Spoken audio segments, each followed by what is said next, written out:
Do you have your will, or is that something you've been putting off? Listen today while we chat with Billie Sinclair. Billie, and welcome, by the way, to the Crack the Code podcast. Billie has a career background in the financial industry, and after spending 20 years in brokerage and investing, she went back to school to get her teaching and coaching certification. For the last 20 years, her focus has been on financial literacy and teaching personal money management concepts to adults. And from there, we've gone on to other things. So welcome today, Billie. Thank you. Thanks so much for having me, Cora. Excited to chat with you. I know, especially around wills, I know so many people, who don't have them, especially after having kids. If, you need to know what's going to happen. And I think there's a lot of fear around that. So we'll get into that in a few minutes around how all of that works. But maybe to get us started, you can just give us some background, how you got into that. I know you've had some interesting things happen in your life, and that's changed the trajectory of where you were going. So we can have a little background about Billie Sinclair. Sure. Thank you so much. And I love the way that you opened with that, because I like to say that it's no one's favorite topic. Mm-hmm. And we are all dazzled by favorite things. And so, although, like you said, most people know that they should have one and they're thinking about it, it stays on the to-do list.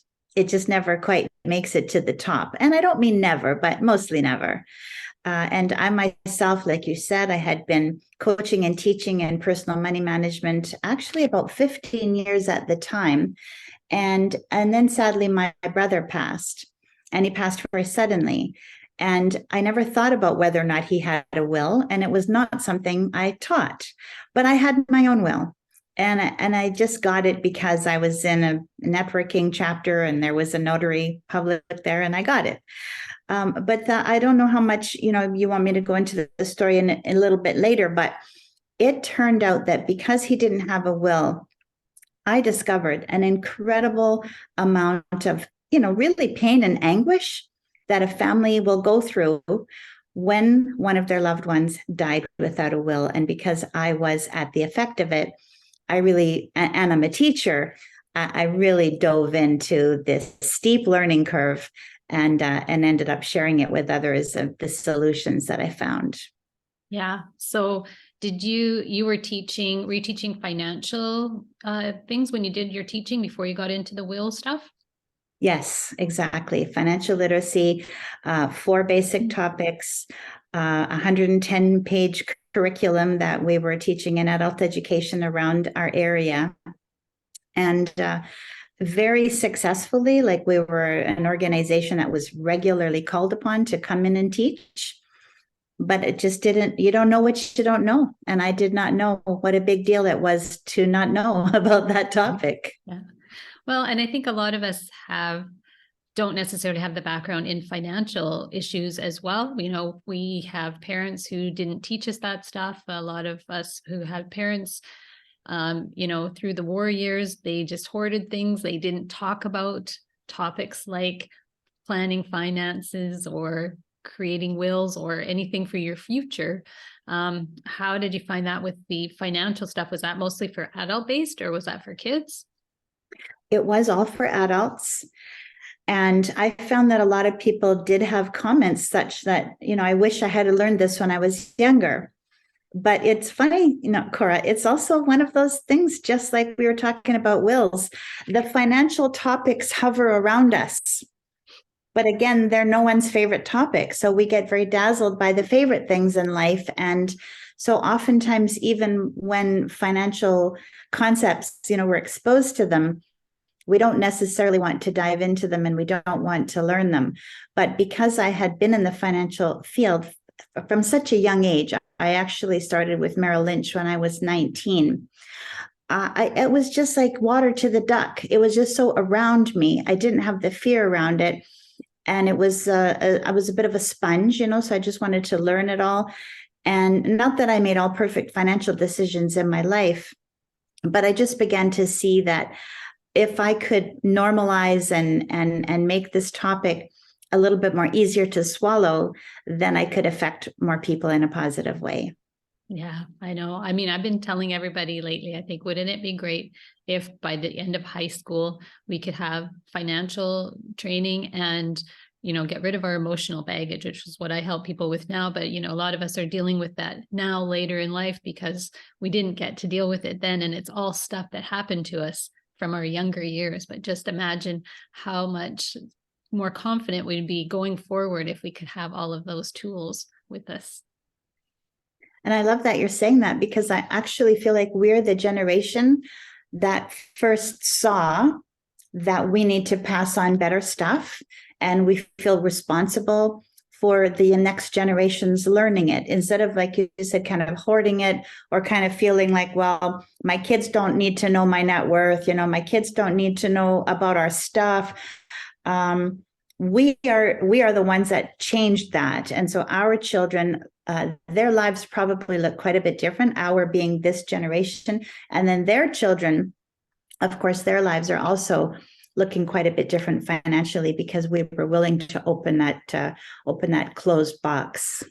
Yeah, and it'll be interesting to see, because a lot of them, I know with my kids especially, are sort of later getting started in life, and they're not going to be going through, working for 20 years for a company.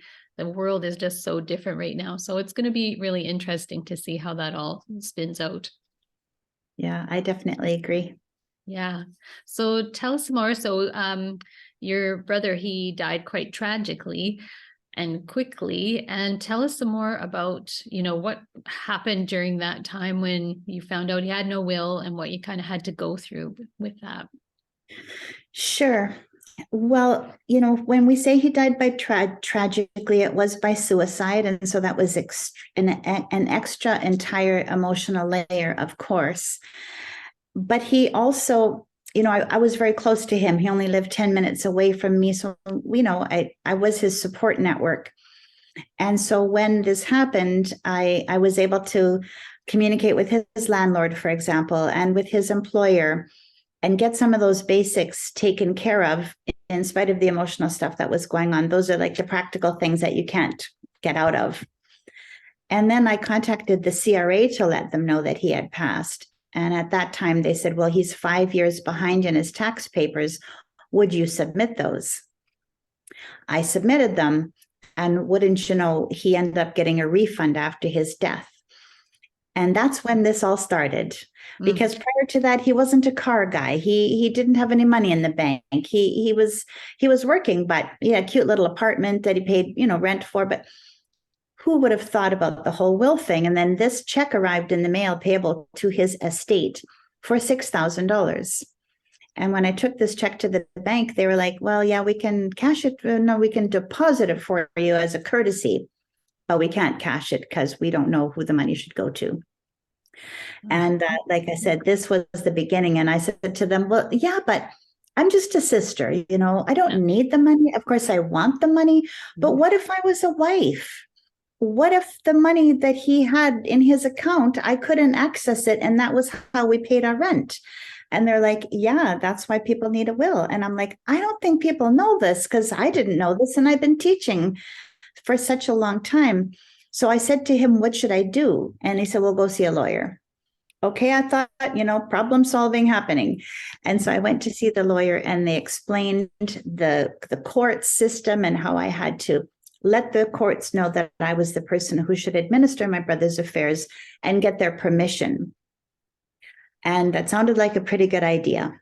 And then the lawyer said, okay, we'll do that for you. We just need a $5,000 retainer, and we charge $300 an hour. And so again, another layer of complexity, because there was only $6,000 here. So again, I was like, but a family can't do this. If you work for me for 20 hours at $300 an hour, this whole $6,000 is going to you. So honestly, Cora, for many months, I just did nothing. I couldn't find a solution. I just figured a solution would present itself. I left the money sitting in the bank safely, and I just went on about my search. And were you already doing your will training at that point? Nope.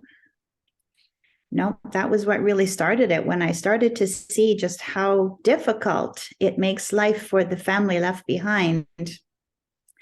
that's when I actually went to my office and I said, guys, like, we need to incorporate this. This knowledge has to be out there. We are the ones who are impacting a lot of people, and, credit and debt and goals and planning and banking and investing and consumerism and all these things. But we're leaving out this super important piece that we're kind of like, we get people like me, we're getting blindsided. And not that I'm saying everyone that we teach does everything that we teach, but at least we can sleep at night saying, well, we shared it. And so that's when I started my search, my earnest education on wills and estates. Oh, that's great. I mean, it's important to do that. Like I said, I know so many people, with kids, without kids. We had a similar situation in my brother's family where somebody passed with no will, and you don't really realize how difficult it is for the people that are left behind. Just small things when there's no will, or money that has to get paid to the government that you don't want to pay out. And just for people that are listening, we're in Canada, so the CRA is the Canada Revenue Agency, which is, like similar to the IRS in the US. But there's so many places that money has to go, even if there's no money. Yeah, and I love that you said that people just don't realize the complexity because they make a lot of assumptions. Well, if something happens to my husband, of course, everything will go to me. That's what they think. And maybe if when people have a lot of resources, maybe they're more likely to have a will. And I don't mean like celebrities that die without a will. We hear of those stories too. Mostly the point is that we think we're going to have more time. It's not that people are, bad at living. It's just that we all want to have more time. Like, it's too soon for me to do a will, right? That's what we all hope.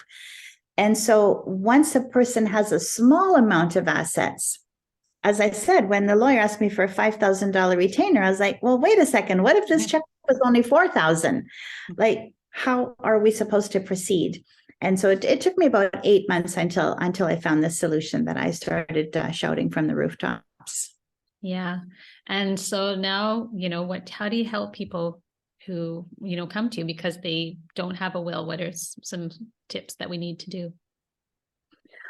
Well, there are different laws in different places. And of course, I'm not a lawyer, so I never give legal advice, but I do want people to check and see what are the rules in their jurisdiction. For example, in Alberta, you can write a will and sign it virtually with the lawyer on the computer. You can't do that in BC, at least not yet. So, laws are always changing and procedures are always changing. And so here in BC, as an example, we can write a will and we do not need a lawyer's say-so. We can write a will. We can complete what basically is a questionnaire. We can sign it and have it witnessed by two friends who are not two humans, who are not, or two adults who are not named in the will anywhere. They're just witnessing your signature. They don't have to read the will. And so, although that's not as good, maybe, because maybe it wouldn't hold up in court as well. But if you feel like my family's okay and we're not going to challenge each other and the siblings, we all get along. Unfortunately, sometimes that's what we think until the money situation presents itself. And then families start arguing and they're saying, well, mom would have wanted this. Well, dad would have wanted that. Well, Uncle Jim would have wanted this. And now, the next thing you know, there's conflict. And then it has to go to court.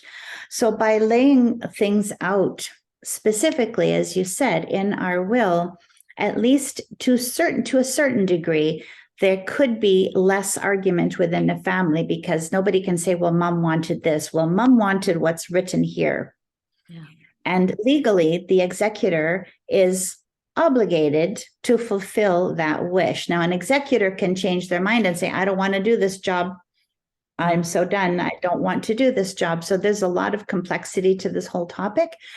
But when I found a way to use legal advice and to have legal support, instead of just doing it on a napkin, or instead of just writing it up yourself and sticking it in the drawer somewhere, So when I discovered Legal Shield as a service, then I thought, okay, well, I could write it myself, or I could pay $800, which is what I paid before to get my first will done. Or I could use my Legal Shield membership, which is $32.95 a month, and having my will and powers of attorney drawn up for me with a lawyer's, hand, then that seemed to me like the best option. Yeah. And there is so much to it. I know my husband and I recently updated ours again, and he has a big family. So, there's so many steps to how many people, if you're leaving stuff to, you don't really realize. You think, oh, I'm just going to leave it to my kids or whatever. Well, what happens if your kids, what happens if one happens to one kid and not the other kid? And then what if they're both gone? And then there's a lot of thought has to go into where things are going. It's not always just that cut and dried. And unfortunately, that also often stops people. I had someone reach out to me last month and he said, you know what, I haven't done my will yet. I'm not going to bother. And I said, why not? Like, I'll help you. Like, I'm here for you. I'll drive to your house. Like, we can sit at Starbucks. Like, why not? And he said, well, because it asked me some questions I don't have the answer to, which I'd have to get from my ex-wife. And I was like, but your new wife probably would like you to have your will. You're the breadwinner in the family. So these are, I can't make anyone do anything, nor would I try. Yeah. But the complexities that are involved in the emotional piece, the logistical piece of actually doing the work. I've had a couple say to me, well, we may have twins, but we can't figure out who should be the guardian if something happened to the two of us. So we're not going to write a will. Yeah.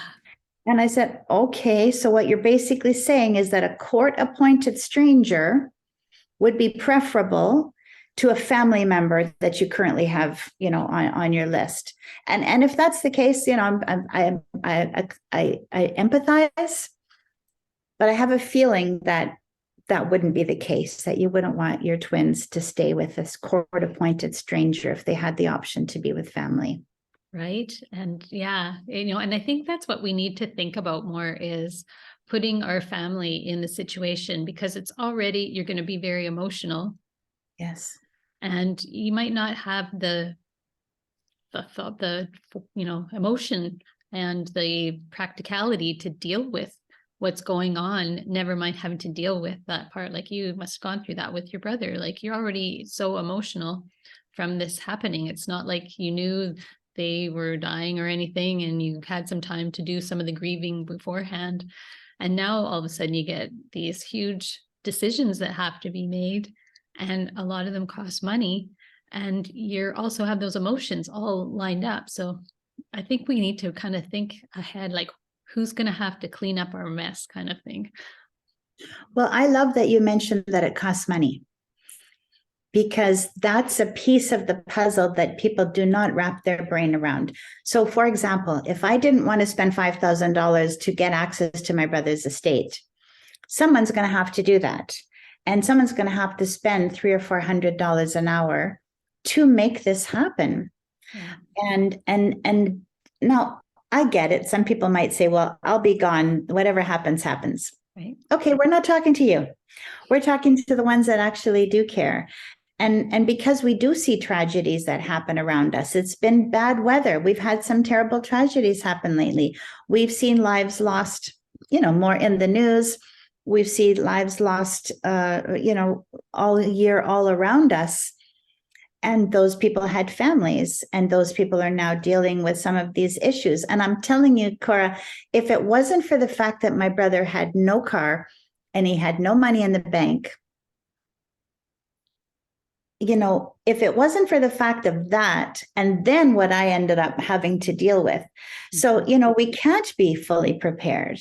We don't know things. You know what happens sometimes, Cora? Someone is living with someone, so that's considered common law, and they never quite divorce the person that they used to be married to. Yeah.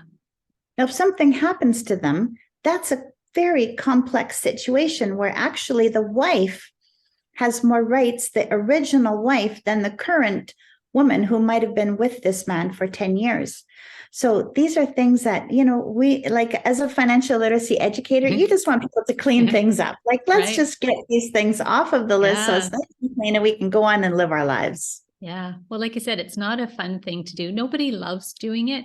But yet, if we don't do it, it's one of those things that's always at the back of your mind, niggling around saying, man, I should do that. I should do that. But you don't do it. And so it's just always kind of bothering you, even though you don't know that it is almost. So just as we're wrapping up here, I know that you have a will kit that you would like to give to our listeners. What's the best way for them to get a hold of you to ask for that kit? Well, the best way to get the kit is by PDF, but they do have to have printing at home or Okay. printing access.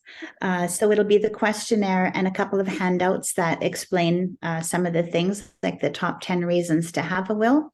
Yeah. And if they reach out to me by email, that is definitely one good way. And then even if they don't have printing, if they do reach out to me by email, I'm happy to send out a hard copy by Canada Post or, United Post, Okay. Postal Service. Yeah, absolutely. And that was your Billie Sinclair at Hotmail? Is that the one that you said? So Billie That's right. Sinclair at hotmail.com. And of course, we'll have all the information in the show notes if you need to check that out later. But thanks so much for sharing all that with us today, Billie. It's been very educational. And I hope that, this podcast can motivate some people who've maybe been on the fence about getting those wills done. And this will just be the final thing to say, yes, let's just get this done. So thanks so much for being here. And everybody, if you haven't got it done yet, get it done because it's never too late.